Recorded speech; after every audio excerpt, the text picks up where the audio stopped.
Assalamualaikum warahmatullahi wabarakatuh. Hai anak-anak semuanya. Apa kabar anak-anak hari ini? Semoga kita selalu dalam keadaan yang baik, sehat, dan tentunya bahagia. Berjumpa kembali bersama Kakek Profesor. Ya, pada kesempatan kali ini, Kakek Profesor kembali akan menemani anak-anak semua untuk belajar. Mari kita melanjutkan pembelajaran kita di kelas 5. Tema 9, subtema 1, dan kita memasuki pembelajaran yang ketiga. Seperti biasanya, sebelum kita memulai pembelajaran, marilah kita awali terlebih dahulu dengan berdoa. Tentunya agar diberikan kelancaran selama pembelajaran dan kita juga mengharapkan ilmu yang bermanfaat sebagai bekal masa depan kita semua. Berdoa, mulai. Berdoa selesai. Nah, anak-anak semua, hari ini kita akan mempelajari tentang beberapa hal. Di antaranya, kita akan belajar tentang letak geografis dan astronomis. Kita juga akan belajar mengenai persatuan dan kesatuan. Jangan lupa tonton video ini sampai selesai. Tentunya agar anak-anak semua menjadi lebih paham terhadap materinya, mendapatkan banyak informasi dan tentunya ilmu pengetahuan yang bermanfaat untuk anak-anak semua. Yuk langsung saja, perhatikan. Geografis di Indonesia. Indonesia merupakan negara kepulauan terbesar di dunia. Negara Indonesia memiliki posisi geografis yang unik, sekaligus menjadikan posisi yang strategis. Hal ini dapat dilihat dari letak Indonesia yang berada di antara dua samudra, yaitu Samudra Hindia dan Samudra Pasifik. Indonesia juga terletak di antara dua benua, yaitu benua Asia dan benua Australia. Letak geografis ini sangat mempengaruhi keberadaan wilayah Indonesia, baik dilihat dari keadaan fisik dan sosial, atau ekonomi dan politik. Nah, amati peta berikut ini adalah Indonesia ya. Jadi, berdasarkan letak geografisnya, Indonesia ini terletak di antara dua benua dan dua samudra. Samudra Hindia dan Samudra Pasifik. Ingat ya, samudra adalah lautan yang sangat luas. Sedangkan benua adalah daratan yang luas ya.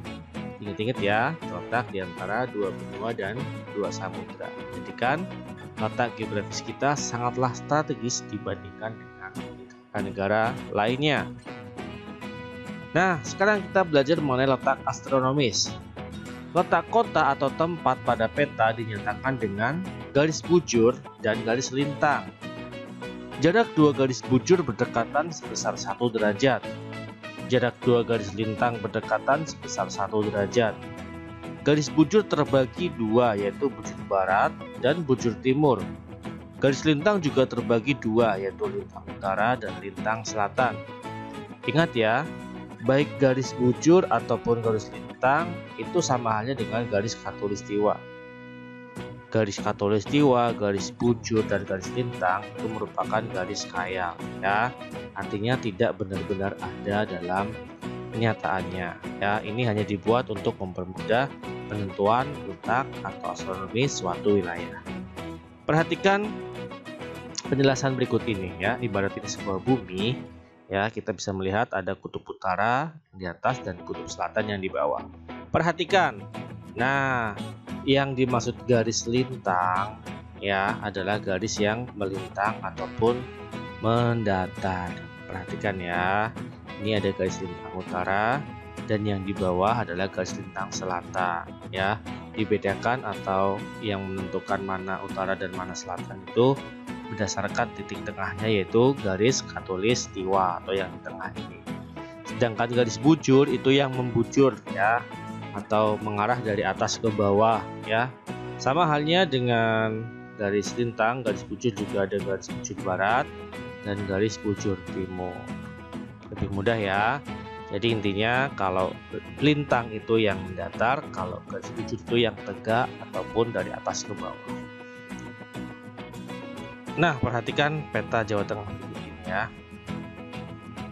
Provinsi Jawa Tengah beribu kota di Semarang. Letak geografis kota Semarang sekitar 110 derajat BT atau bujur timur dan 7 derajat LS atau lintang selatan.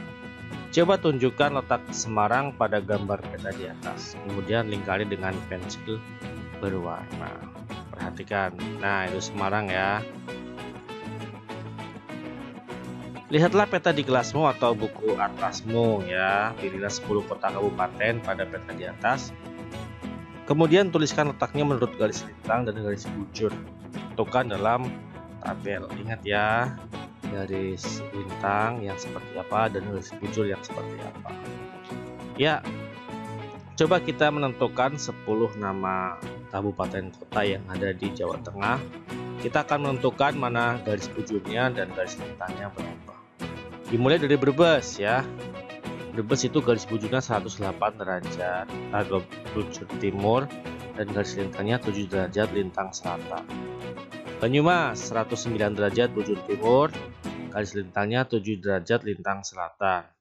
Magelang garis bujurnya 110 derajat bujur timur dan garis lintangnya 7 derajat lintang selatan.